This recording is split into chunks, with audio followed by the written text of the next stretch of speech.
Hi friends, welcome to our channel. ఈరోజు నేను 2025లో తమిళ్ లాంగ్వేజ్లో రిలీజ్ అయినటువంటి ఒక క్రైమ్ థ్రిల్లర్ మూవీ స్టోరీని ఎక్స్ప్లెయిన్ చేయబోతున్నాను. అదే అస్త్రం. Now let's start our video.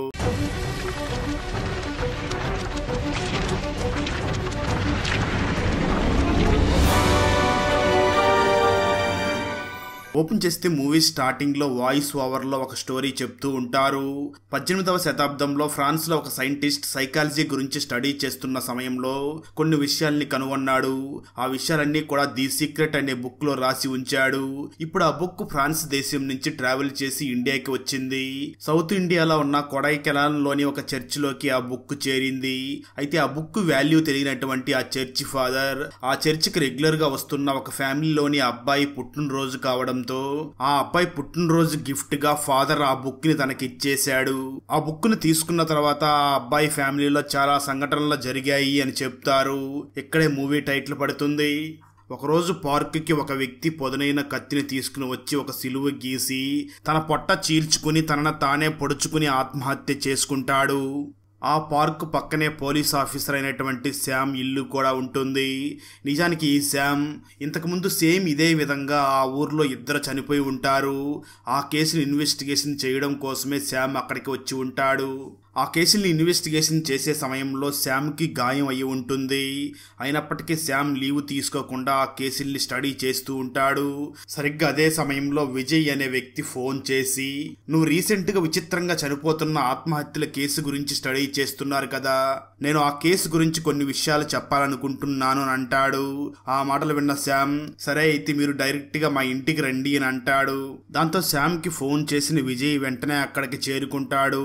Shyam దగ్గరకు వచ్చిన విజయ్ వెంటనే శ్యామ్ ను చూసి, మీ చేతికి దెబ్బ ఎలా తగిలింది అని అడుగుతాడు.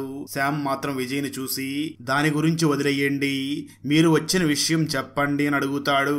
ఆ విజయ్ శ్యామ్ ను చూసి, ప్రతి దానికి కూడా లింక్ ఉంటుంది, ప్లీజ్ మీ చేతికి ఎలా దెబ్బ తగిలిందో చెప్పండి అని అడుగుతాడు. దాంతో శ్యామ్ ఆ విజయ్ ని చూసి, నేను ఒక రోజు రౌండ్స్ కి వెళ్ళాను. ఆ సమయంలో 4 దొంగలు ఏదో దొంగతనం చేసి పారిపోతూ ఉండగా నేను వెళ్లి వాళ్ళ కొడుతూ ఉన్నాను. ఆ సమయంలోనే పొదల్లో నుంచి ఎవరో నన్ను షూట్ చేశారు. కొంతసేపటి తర్వాత అటువైపుగా ఒక బ్లాక్ కారు వచ్చి నన్ను కాపాడి హాస్పిటల్లో అడ్మిట్ చేశారు అని చెప్తాడు. ఆ మాటలు విన్న విజయ్ మాత్రం శ్యామ్ ని చూసి, నిన్ను బ్లాక్ కార్ లో వచ్చిన వ్యక్తి కాపాడాడు, కానీ నిన్ను షూట్ చేసింది ఎవరో నీకు తెలుసా అని అడుగుతాడు. దానికి శ్యామ్ మాత్రం, లేదు, నన్ను ఎవరు షూట్ చేశారో నాకు తెలియదు అని అంటాడు. ఆ విజయ్ శ్యామ్ ని చూసి, ఇప్పుడు మీరు ఇన్వెస్టిగేషన్ చేస్తున్న ఈ కేస్, అలాగే మిమ్మల్ని ఎవరు షూట్ చేశారో మీరు తొందరలోనే కనుక్కుంటారు అని అంటూ ఉంటాడు. అలాగే ఆ విజయ్ శ్యామ్ ను చూసి, ఇంతకీ మీరు ఆ ఆత్మహత్య కేసులో ఏమైనా ఆధారాలు కనిపెట్టారా అని అడుగుతాడు. దానికి శ్యామ్ మాత్రం, ఉన్నాయి, కానీ అవి చాలా కాన్ఫిడెన్షియల్ అని అంటూ ఉంటాడు. విజయ్ మాత్రం ఆ శ్యామ్ ను చూసి, ఇందులో కాన్ఫిడెన్షియల్ ఏముంది సార్, మీకు ఒక ఫోటో అలాగే సగం కాలిపోయిన ఒక పుస్తకం మాత్రమే దొరికాయి కదా అని అంటాడు. ఇక్కడే మనకు ఆ శ్యామ్ కు దొరికిన క్లూస్ ఏమిటో కూడా రివీల్ చేయడం జరుగుతుంది. మూవీ స్టార్టింగ్ లో ఒక వ్యక్తి తనకు తానే పొడుచుకుని ఆత్మహత్య చేసుకున్నాడు కదా, సేమ్ అదే విధంగా మరొక ఇద్దరు కూడా అలాగే చనిపోయి ఉంటారు. అందుకే ఆ కేసుల్ని ఇన్వెస్టిగేషన్ చేయడం కోసం శ్యామ్ అక్కడికి వచ్చి ఉండగా శ్యామ్ ఇంటి ముందు ఒక ఫోటో అలాగే సగం కాలిపోయిన బుక్ ని ఎవరో గుర్తు తెలియని వ్యక్తులు అక్కడ పెట్టేసి వెళ్లి ఉంటారు. దాంతో శ్యామ్ వెంటనే కమిషనర్ దగ్గరికి వెళ్లి, చనిపోయిన ముగ్గురికి కూడా ఒకరితో ఒకరికి సంబంధం లేదు, కానీ ఒకే విధంగా కత్తితో పొడుచుకుని ఆత్మహత్య చేసుకున్నారు. ఈ విధంగా 18వ శతాబ్దంలో జపాన్ లోని ఒక రాజ్యంలో ప్రభుత్వానికి వ్యతిరేకంగా ఎవరైనా విమర్శిస్తే వాళ్ళని ఇదే విధంగా తమకు తామే పొడుచుకుని చనిపోయేలాగా శిక్షని విధించేవాళ్ళు. ఆ పద్ధతుల్లోనే ఇప్పుడు ఇక్కడ జరిగిన ఆత్మహత్యలు కూడా జరుగుతున్నాయి. ఖచ్చితంగా ఈ ముగ్గురు ఆత్మహత్యల వెనకాల ఎవరో ఉండి ఉంటారు. మనం ముందుగా ఆ ముగ్గురు కూడా ఎందుకు ఆత్మహత్య చేసుకున్నారో కనుక్కోవాలి, అది నేను ఖచ్చితంగా కనుక్కుంటాను అని అంటాడు. అయితే కమిషనర్ మాత్రం ఆ శ్యామ్ ను చూసి, శ్యామ్ నీకు ఆల్రెడీ ఒక బుల్లెట్ గాయం అయి ఉంది, కొద్ది రోజులు రెస్ట్ తీసుకొని అంటాడు. శ్యామ్ మాత్రం కమిషనర్ ని చూసి, లేదు సార్, ఖచ్చితంగా ఈ కేసును నేనే డీల్ చెయ్యాలి, కాకపోతే మీరు నాకు ఒక సహాయం చెయ్యండి, నాకు సహాయం చేయడం కోసం ఒక పోలీస్ ఆఫీసర్ ని నియమించండి అని అంటాడు. కమిషనర్ వెంటనే అప్పుడే పోలీస్ డిపార్ట్మెంట్ లో జాయిన్ అయినటువంటి సుమంత్ అనే ఆఫీసర్ ని ఈ శ్యామ్ కి సపోర్ట్ గా నియమిస్తారు. ఆ తర్వాత శ్యామ్ మరియు తన అసిస్టెంట్ సుమంత్ మొదటగా చనిపోయిన వాళ్ళ ఫ్యామిలీ దగ్గరికి వెళ్ళి వాళ్ళ పేరెంట్స్ని చూసి, మీ అబ్బాయి చనిపోవడానికి ముందు ఏమైనా విచిత్రంగా ప్రవర్తించాడా అని అడుగుతారు. ఆ మాటలు విన్న వాళ్ళు శామ్ను చూసి, సార్ తను చనిపోవడానికి ముందు డైరెక్ట్ గా వంటగదిలోకి వెళ్లి పొదలైన కత్తి తీసుకుని వచ్చి మా కళ్ళ ముందే కడుపులో పొడుచుకుని చనిపోయాడు, కానీ వాడు ఎందుకు అలా చేశాడో మాత్రం మాకు అర్థం కావడం లేదు అని ఏడుస్తూ చెప్తూ ఉంటారు. దాంతో శామ్ మరియు సుమంత్ ఇద్దరు కూడా బయటికి రాగా అప్పుడే ఆ ఇంటి దగ్గర వాటర్ క్యాన్ వేసి ఒక వ్యక్తి వెళుతూ ఉంటాడు. దాంతో శామ్ ఆ వాటర్ క్యాన్ వేసే వ్యక్తిని పిలిచి, ఈ చనిపోయిన వ్యక్తి గురించి నీకేమైనా తెలుసా అని అడుగుతారు. ఆ వాటర్ క్యాన్ వేసే వ్యక్తి కూడా శామ్ ను చూసి, సార్ అతను చాలా మంచివాడు, నాతో చాలా మంచిగా మాట్లాడేవాడు, అయితే తను చనిపోయిన రోజు మాత్రం ఇంట్లో నుంచి దేన్నో తీసుకుని వచ్చి ఇక్కడ పగలగొడుతూ ఉండడం నేను చూశాను అని అంటాడు. దాంతో శామ్ మరియు సుమంత్ ఆ ప్లేస్ కి వెళ్లి చూడగా అక్కడ ఏదో ఒక ఫోటోని పగలగొట్టి ఉంటాడు. ఆ ఫోటోలో ఉన్న వ్యక్తి ఫేస్ సరిగ్గా కనిపించదు. అయినప్పటికీ శామ్ మరియు ఆ సుమంత్ ఆ ఫోటోని తీసుకుని అక్కడి నుంచి వెళ్లిపోతారు. ఆ తర్వాత శామ్ మరియు సుమంత్ ఇద్దరు కలిసి ఆత్మహత్య చేసుకున్న రెండో వ్యక్తి వాళ్ళ ఫ్యామిలీ దగ్గరికి వెళ్లి వాళ్ళని కలిసి ఎంక్వైరీ చేయగా ఆ చనిపోయిన రెండో వ్యక్తి వాళ్ళ అమ్మ మాట్లాడుతూ, నేను పైన బట్టలు ఆరేస్తూ ఉండగా పైకి ఒక చాకి తీసుకుని వచ్చి గొంతు కోసుకుని పొట్టలో పొడుచుకుని తనకు తానే ఆత్మహత్య చేసుకున్నాడు. తను ఎందుకు చనిపోయాడో మాత్రం నాకు తెలియదు, కానీ చనిపోయే ముందు మాత్రం తను చాలా విచిత్రంగా ప్రవర్తించాడు. ఇంట్లో ఉన్న వస్తువులన్నిటినీ కూడా పగలగొట్టడం మొదలు పెట్టాడు. అంటే టీవీ, ఫ్రిడ్జ్, అలాగే ల్యాప్టాప్ వీటన్నిటిని కూడా పగలగొట్టాడు. ఎందుకు ఇలా చేస్తున్నావని అడిగితే మాత్రం నాకు ఇవేమీ నచ్చడం లేదు అని చెప్పాడు అని అంటుంది. దాంతో శామ్ మరియు సుమంత్ ఇద్దరు కూడా బయటికి రాగా సుమంత్ వెంటనే శామ్ ని చూసి, సార్ ఆత్మహత్య చేసుకుని చనిపోయిన ఇద్దరు కూడా చనిపోయే ముందు ఇంట్లో ఉన్న వస్తువుల్ని పగలగొట్టారు, అసలు వాళ్ళు ఎందుకు ఆ వస్తువుల్ని పగలగొట్టారు, ఎందుకు వాళ్ళకి ఆ వస్తువులు నచ్చలేదు అని అంటాడు. ఆ మాటలు విన్న శామ్ వెంటనే సుమంత్ ని చూసి, వాళ్ళు పగలగొట్టిన వస్తువుల్లో కామన్ గా ఉన్న పాయింట్ బ్లాక్ అండ్ వైట్, వాళ్ళు చనిపోయే ముందు ఈ బ్లాక్ అండ్ వైట్ వాళ్ళని ఎందుకో బాగా డిస్టర్బ్ చేసినట్లుగా ఉంది అని అంటాడు. ఆ తర్వాత ఇద్దరు కూడా మూవీ స్టార్టింగ్ లో పార్క్ లో ఒక వ్యక్తి చనిపోయాడు కదా, అక్కడికి వెళ్ళగా అక్కడ ఉన్న వ్యక్తులు శామ్ ని చూసి, సార్ ఆ రోజు ఆ వ్యక్తి ఇక్కడ పార్క్ కి వచ్చి ఒక కత్తి తీసుకుని ఇక్కడ సిలువ వేసి ఆ తర్వాత తనను తానే పొడుచుకుని చనిపోయాడు అని చెప్తారు. దాంతో శామ్ అక్కడే కూర్చుని ఆలోచిస్తూ ఉండగా తనకు దూరంగా చాలా మంది పిల్లలు కనిపిస్తారు. ఆ పిల్లల్ని చూసిన శామ్ చాలా బాధపడుతూ ఉంటాడు. ఎందుకంటే శామ్ కూడా లవ్ మ్యారేజ్ అయ్యి 4 సంవత్సరాలు అయి ఉంటుంది, కానీ ఇప్పటికీ పిల్లలు మాత్రం పుట్టి ఉండరు. అందుకే ఆ పిల్లల్ని చూసి చాలా బాధపడుతూ ఉంటాడు. ఆ తర్వాత శామ్ మరియు సుమంత్ ఇద్దరు కూడా పార్క్ లో చనిపోయిన ఆ వ్యక్తి వాళ్ళ ఇంటికి వెళ్ళగా అక్కడ ఆ వ్యక్తి భార్య ఉంటుంది. ఆ చనిపోయిన వ్యక్తి భార్య కూడా మాట్లాడుతూ, నా హస్బెండ్ ఎందుకు చనిపోయాడో నాకు కూడా తెలియడం లేదు అని బాధపడుతూ ఉంటుంది.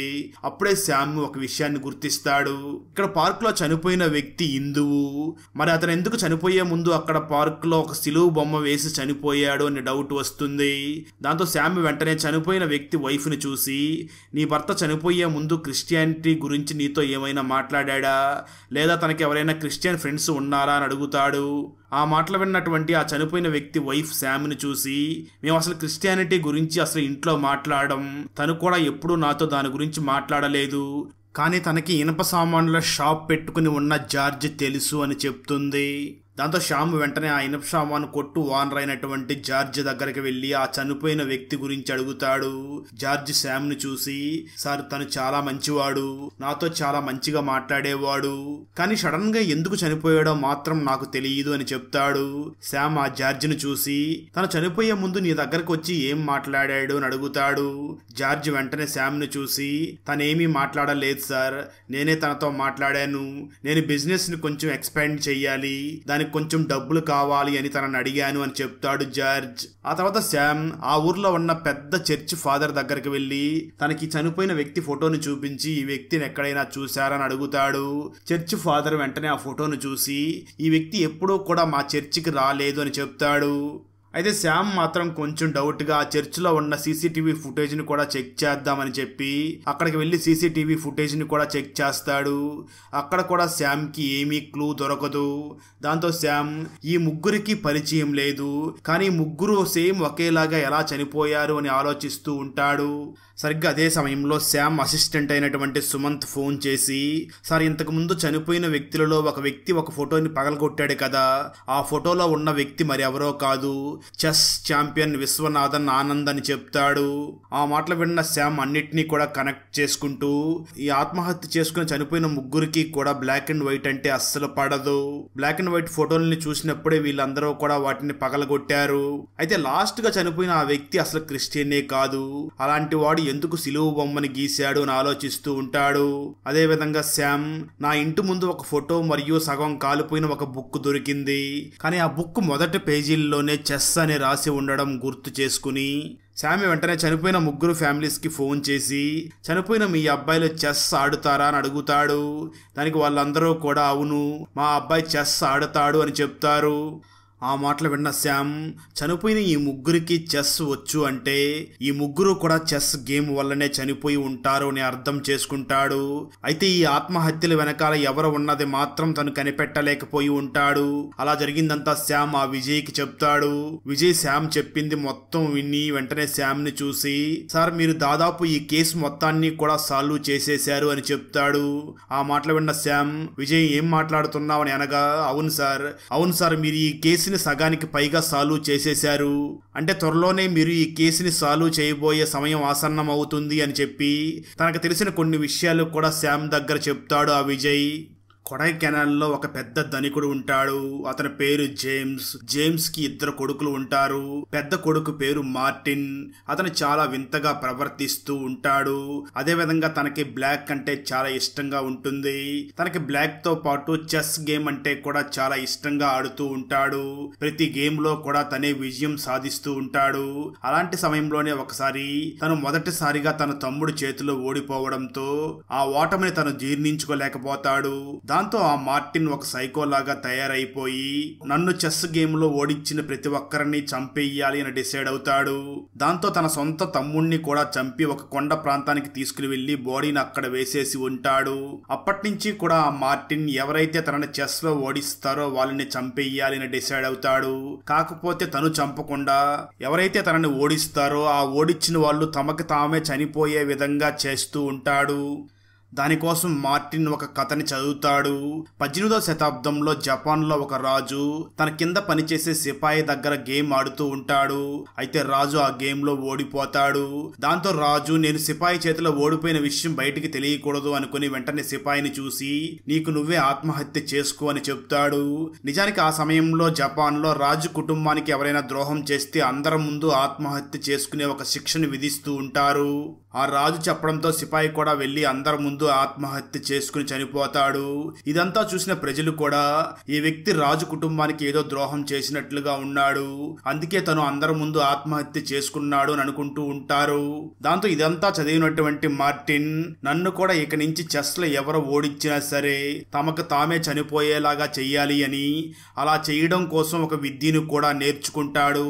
అలా జరిగిందంతా కూడా విజయ శామ్ కి చెప్పి, సార్ ఇక్కడ జరుగుతున్న హత్యలన్నిటికీ కూడా మార్టిన్నే కారణం అని అంటాడు. అయితే శామ్ మాత్రం ఆ విజయ్ ని చూసి ఈ స్టోరీ అంతా నీకెలా తెలుసు అని అడుగుతాడు. విజయ్ మాత్రం శామ్ ను చూసి, సార్ అది మీరు కనిపెట్టాలి, మరొక విషయం కూడా మీకు చెప్పాలి, మరి కొద్దిసేపట్లో ఆ మార్టిన్ తమ్ముడు కూడా చనిపోబోతున్నాడు అని వెంటనే ఒక కత్తిని బయటికి తీస్తాడు. సరిగ్గా అదే సమయంలో బ్లాక్ కలర్ డ్రెస్ లో ఒక వ్యక్తి లోపలికి ఎంట్రీ ఇస్తాడు. ఆ వ్యక్తి లోపలికి రాగానే ఇంతకు ముందు ఆత్మహత్యలు జరిగినట్లుగానే విజయ్ కూడా కత్తితో తనను తాను పొడుచుకుని ఆత్మహత్య చేసుకుని చనిపోతాడు. దాంతో శామ్ చాలా కంగారు పడుతూ వెంటనే అక్కడికి వచ్చిన ఆ బ్లాక్ డ్రెస్ వేసుకున్న వ్యక్తి దగ్గరికి వెళ్లి తనకి గన్ను గురిపెట్టి, ఇక్కడ జరుగుతున్న హత్యలన్నిటికీ నువ్వే కారణమని నాకు తెలుసు, ఎందుకు ఇదంతా చేస్తున్నావని తనకి గన్ను గురిపెడతాడు. దాంతో ఆ బ్లాక్ కలర్ డ్రెస్ లో ఉన్న వ్యక్తి ఆ శామ్ ను చూసి, నేనే మార్టిన్ని, ఇదంతా నేను చేయడం లేదు, ఇందులో నేను కేవలం మంత్రిని మాత్రమే, రాజు వేరే ఉన్నారు, మరి కొద్దిసేపట్లో రాజు ఇక్కడికి రాబోతున్నాడు అని చెప్పి ఆ బ్లాక్ కలర్ డ్రెస్ లో వచ్చినటువంటి ఆ వ్యక్తి కూడా తనను తాను పొడుచుకుని చనిపోతాడు. ఇదంతా చూస్తున్నటువంటి శామ్ కి మాత్రం అసలు ఏం జరుగుతుందో అర్థం కాని పరిస్థితుల్లో ఉంటాడు. కట్ చేస్తే ఆ తర్వాత రోజు శామ్ తన కళ్ళ ఎదురుగా ఇద్దరు చనిపోవడంతో చాలా బాధపడుతూ ఉంటాడు. ఆ సమయంలోనే కమిషనర్ శామ్ ని పిలిచి, నీ కళ్ళ ఎదురుగా ఇద్దరు చనిపోతూ ఉంటే నువ్వేం చేస్తున్నావు, అయినా నేను నిన్ను మెడికల్ లీవ్ తీసుకుని కొన్ని రోజులు రెస్ట్ తీసుకోమని చెప్పాను, నా మాట వినకుండా ఇలా చేశావు, ఇక నువ్వు చేసింది చాలు, ఈ కేసు నుంచి తప్పుకో, నేను ఈ కేసుని వేరే వాళ్ళకి ఇస్తాను, నువ్వు నీ పని చూసుకో అని అంటాడు. అయితే శామ్ మాత్రం ఈ కేసును నేనే డీల్ చేయాలి అని చాలా పట్టుదలతో ఉంటాడు. దాంతో తన అసిస్టెంట్ సుమంత్ని పిలిచి తన కళ్ళ ఎదురుగా చనిపోయినటువంటి విజయ్ మరియు మార్టిన్ వాళ్ళ ఇంటి దగ్గరికి వెళ్ళగా ఆ ఇంట్లో వాళ్ళ అమ్మ ఉంటుంది. ఆ అమ్మ శామ్ను చూసి మాట్లాడుతూ, వాళ్ళిద్దరూ కూడా నా కొడుకులే బాబు, చిన్నవాడి పేరు విజయ్, మీరు చెప్తున్నట్లుగా పెద్దవాడి పేరు మార్టిన్ కాదు, వాడి పేరు కిషోర్ అని అంటుంది. ఆ మాటలు విన్న శామ్కి ఒక విషయం క్లారిటీ అవుతుంది. అంటే నిన్న నా ముందు చనిపోయింది మార్టిన్ కాకుండా కిషోర్ అయితే ఖచ్చితంగా వీటన్నిటి వెనకాల మార్టిన్నే ఉన్నాడు అని అనుకుంటాడు. ఆ విషయం తెలుసుకున్న శ్యామ్ ఖచ్చితంగా ఆ మార్టిన్ని పట్టుకోవాలి అని డిసైడ్ అవుతాడు. అప్పుడే శ్యామ్ చనిపోయే ముందు కిషోర్ మరియు విజయ్ తనకి గిఫ్ట్స్ ఇచ్చిన విషయం గుర్తు చేసుకుని ఆ గిఫ్ట్స్ ని డీకోడ్ చేయగా ఒక ఫోన్ నెంబర్ కనిపిస్తుంది. ఆ ఫోన్ నెంబర్ కొడైకెనాల్ లో ఉన్న ఒక సైకియాట్రిస్ట్ నెంబర్ అయి ఉంటుంది. దాంతో శ్యామ్ మరియు తన అసిస్టెంట్ సుమంత్ ఇద్దరు కూడా ఆ సైకియాట్రిస్ట్ దగ్గరికి వెళ్లి తనకు జరిగిందంతా కూడా చెప్తారు. దాంతో ఆ సైకియాట్రిస్ట్ డాక్టర్ 1800 సంవత్సరంలో జరిగినటువంటి ఆ కథను మళ్ళీ చెప్పడం మొదలు పెడతాడు. ఒక రాజు చెస్ గేమ్లో ఓడిపోవడంతో తను ఓడిపోయినట్లుగా రాజ్యంలో ఉన్న ప్రజలకి తెలియకూడదు అని ఆ సిపాయిని తనంతట తానే ఆత్మహత్య చేసుకునే విధంగా చేసి ఉంటాడు. మీరు అక్కడ వరకు ఈ కథ గురించి తెలుసుకుని ఉంటారు. కానీ దాని తర్వాత కూడా రాజు మరొక సిపాయితో కూడా ఇదే విధంగా గేమ్ ఆడి ఓడిపోయాడు. అయితే ఆ సిపాయితో కూడా రాజు ఓటం పాలవడంతో ఈసారి తనే అవమానంతో కత్తి తీసుకుని కడుపులో గుచ్చుకుని ఆత్మహత్య చేసుకుని చనిపోయాడు. అది చేసింది మరెవరో కాదు, తనను ఓడించినటువంటి ఆ సిపాయి అలా చేసి ఉంటాడు. ఆ సిపాయి దగ్గర ఒక విద్య ఉంటుంది. అదేమిటి అంటే మెస్మరిజం. తను ఎదుటి వ్యక్తిని మెస్మరైజ్ చేసి వాళ్ళకి వాళ్లే ఆత్మహత్య చేసుకునే విధంగా తన దగ్గర ఒక విద్య ఉంటుంది. ఆ విద్యనే ఇప్పుడు కిల్లర్ నేర్చుకుని ఈ విధంగా చేస్తున్నట్లు ఉన్నాడు అని అంటాడు డాక్టర్. దాంతో శ్యామ్ వెంటనే ఆ డాక్టర్ని చూసి ఇదంతా మనం ఎలా నమ్మాలి, నాకు నమ్మశక్యంగా లేదు అని అంటాడు. దాంతో డాక్టర్ వెంటనే మళ్ళీ ఆ శ్యామ్ని చూసి మీరు ఖచ్చితంగా నమ్మాలి. ఫర్ ఎగ్జాంపుల్ మన దేశాన్ని తీసుకోండి. ఒక రాజకీయ నాయకుడు అబద్ధం చెప్తాడు, మనల్ని మోసం చేస్తాడు అని తెలిసి కూడా మనం అతనికే ఓటేసి ఎన్నుకుంటాం కదా. అదేవిధంగా మార్టిన్ కూడా జపాన్లోని ఆ సిపాయి చేసినటువంటి ఆ విద్యను నేర్చుకుని ఎదుటి వాళ్ళు తమకు తాముగా ఆత్మహత్య చేసుకునే విధంగా చేస్తున్నాడు. ఎందుకంటే ఆ మార్టిన్ మెస్మరిజం విద్యను నేర్చుకున్నాడు అని చెప్తాడు. అప్పుడే శ్యామ్కి ఒక సందేహం వస్తుంది. వెంటనే తను ఆ డాక్టర్ని చూసి అదేంటి సార్, ఈ మెస్మరిజం గురించి రాసి ఉన్న బుక్ సగం కాలిపోయి నా దగ్గర ఉంది కదా, మరి దీని గురించి నీకెలా తెలిసింది అని వెంటనే గన్ను తీసి ఆ డాక్టర్ గురిపెట్టి అంటే నువ్వే మార్టిన్వా అని అంటాడు. ఆ సమయంలో సడన్ గా ఆ డాక్టర్ కూడా కత్తి తీసుకుని తన కడుపులో తానే పొడుచుకుని చనిపోబోతూ ఉంటాడు. శ్యామ్ వెంటనే తనని కాపాడి హాస్పిటల్లో జాయిన్ చేయిస్తాడు. హాస్పిటల్కి వెళ్ళిన తర్వాత శ్యామ్ వెంటనే ఆ డాక్టర్ని చూసి ఎందుకు సార్ మీరు మార్టిన్ గురించి అడగగానే చనిపోబోయారు అని అడుగుతాడు. ఇక్కడే మనకు పూర్తి కథ రివీల్ అవుతుంది. కొడైకెనాల్లో జేమ్స్ అనే ఒక పెద్ద ధనవంతుడు ఉంటాడు. అతనికి 2 కుమారులు ఉంటారు. పెద్ద కొడుకు పేరు మార్టిన్, రెండవ కొడుకు పేరు బ్రీటో. ఈ మార్టిన్ చిన్న వయసు నుంచి కూడా కొంచెం తేడాగా ప్రవర్తిస్తూ ఉంటాడు. ఈ మార్టిన్ కి బ్లాక్ అంటే చాలా ఇష్టం ఉంటుంది. అలాగే ఈ మార్టిన్ కి హిట్లర్ అంటే చాలా ఇష్టం ఉంటుంది. రోజు హిట్లర్ బుక్స్ చదువుతూ హిట్లర్ లాగా ఉండాలి అనుకుంటూ ఉంటాడు. అయితే ఈ మార్టిన్ ప్రవర్తన తన ఫాదర్ కి అస్సలు నచ్చదు. కానీ మార్టిన్ తన అమ్మ మాత్రం చాలా ప్రేమగా ప్రేమిస్తూ ఉంటుంది. ఈ మార్టిన్ తన అమ్మ దగ్గరే చెస్ నేర్చుకుని తన అమ్మతో రోజు చెస్ గేమ్ ఆడుతూ ప్రతి గేమ్ లో కూడా తనే గెలుస్తూ ఉంటాడు. అలా ప్రతి గేమ్ లో తనే గెలుస్తూ ఉండడంతో సంతోషంతో చాలా ఆనందపడుతూ ఉంటాడు. ఒకరోజు అనారోగ్య కారణంతో తన అమ్మ చనిపోతుంది. దాంతో తనతో కలిసి చెస్ గేమ్ ఆడడానికి ఎవ్వరూ ఉండరు. అలాంటి సమయంలోనే ఒకరోజు మార్టిన్ తన తమ్ముడు బ్రీటోతో కలిసి చెస్ గేమ్ ఆడుతాడు. అయితే ఆ గేమ్ లో తన తమ్ముడు బ్రీటో గెలవడంతో తనకి చాలా కోపం వస్తుంది. దాంతో మార్టిన్ తన ఓటమిని భరించలేక వెంటనే తన తమ్ముడు బ్రీటోని చంపి కొండ ప్రదేశానికి తీసుకుని వెళ్లి తన తమ్ముడిని పడేసి అక్కడి నుంచి ఇంటికి తిరిగి వచ్చి అక్కడ రక్తం మరకలన్నింటినీ కూడా క్లీన్ చేస్తూ ఉంటాడు. అదే సమయంలో అక్కడికి వచ్చినటువంటి జేమ్స్ తనను చూసి తమ్ముడు ఎక్కడా అని అడుగుతాడు. సరిగ్గా అదే సమయంలో పోలీసులు కూడా అక్కడికి వచ్చేస్తారు. నిజానికి మార్టిన్ తన తమ్ముడిని చంపి కొండ ప్రదేశానికి తీసుకుని వెళ్లడం ఒక వ్యక్తి చూసి ఉండడంతో ఆ వ్యక్తి పోలీసులకు చెప్పి ఉంటాడు. దాంతో జేమ్స్ మరియు బ్రీటో అందరూ కలిసి ఆ కొండ ప్రదేశానికి వెళ్లి బ్రీటో డెడ్ బాడీ కోసం వెతగ్గా అక్కడెక్కడా కూడా వాళ్ళకి డెడ్ బాడీ దొరకదు. తన కొడుకు చనిపోయాడు అని ఆ జేమ్స్ చాలా బాధపడతాడు. అయినప్పటికీ వెంటనే తన పోలీసుల్ని కలిసి పోలీసులకి కొంచెం డబ్బులిచ్చి నా కొడుకు మార్టిన్ మీద ఎటువంటి కేసు లేకుండా చెయ్యండి అని వాళ్ళని ఒప్పిస్తాడు. అప్పటి నుంచి కూడా మార్టిన్ రోజు రోజుకి తన ప్రవర్తన మారిపోతూ ఉంటుంది.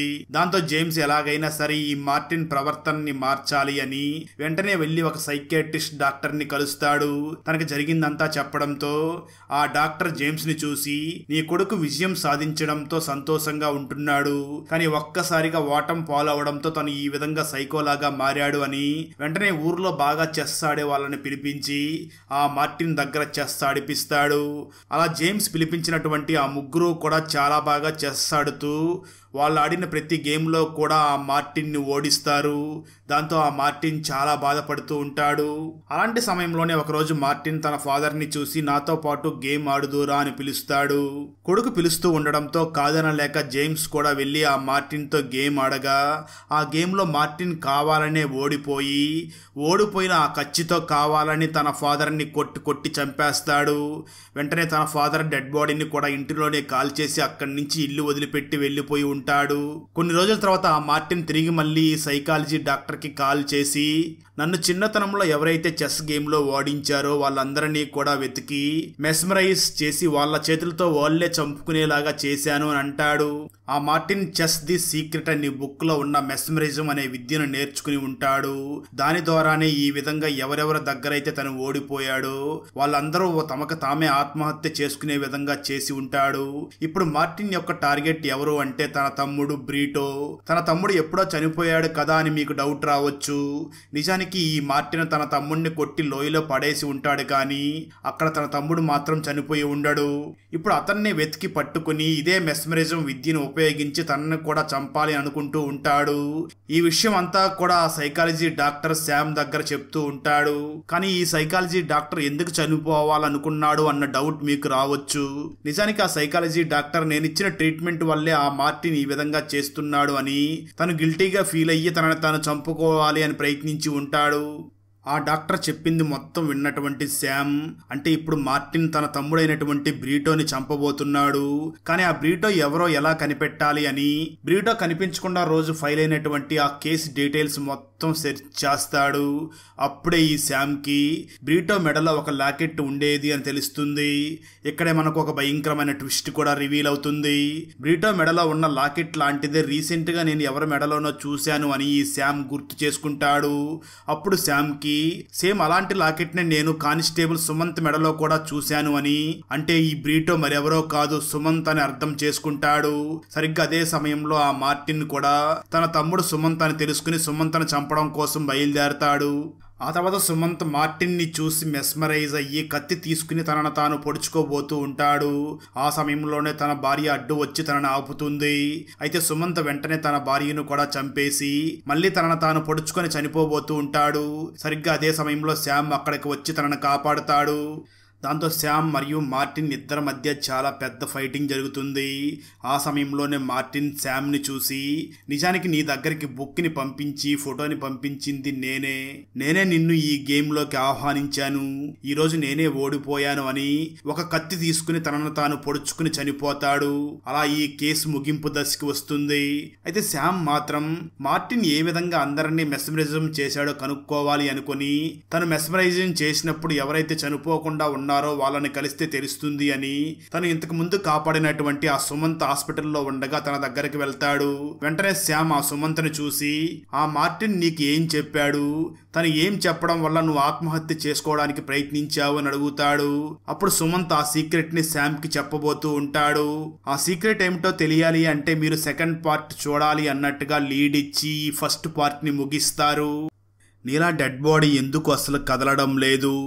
నీలా నిజంగానే ఆత్మహత్య చేసుకున్నదా లేదా తనని ఎవరైనా చంపేశారా? అసలు నీలా డెడ్ బాడీ ఎందుకు కొంచెం కూడా కదలడం లేదు? అదేవిధంగా నీలా చావుకి కారణం ఏమిటి? నీలా చావు గురించి నీలా కుటుంబం ప్రజలందరికీ ఎందుకు అబద్ధం చెప్పింది? నీలా చావు వెనక దాగి ఉన్న ఆ రహస్యం ఏమిటి? చివరికి ఆ నీలా డెడ్ బాడీ కదిలిందా లేదా అన్నదే 2025లో తమిళ్ లాంగ్వేజ్లో రిలీజ్ అయినటువంటి యమకాతగి మూవీ స్టోరీ. ఈ తమిళ్ ఫుల్ మూవీ స్టోరీని తెలుగులో వినాలి అనుకుంటే ఈ వీడియో డిస్క్రిప్షన్లో ఉన్న లింక్ని క్లిక్ చేసి చూడండి. ఫ్రెండ్స్, వీడియో నచ్చినట్లయితే లైక్ చేసి ఒక చిన్న కామెంట్ చేస్తే మాకు నెక్స్ట్ వీడియో చేయడానికి ఎంకరేజింగ్గా ఉంటుంది. అలాగే ఛానల్ని సబ్స్క్రైబ్ చేసి పక్కనే ఉన్న బెల్ ఐకాన్ని క్లిక్ చేసి సపోర్ట్ చేయండి. Thanks for watching. జై హింద్.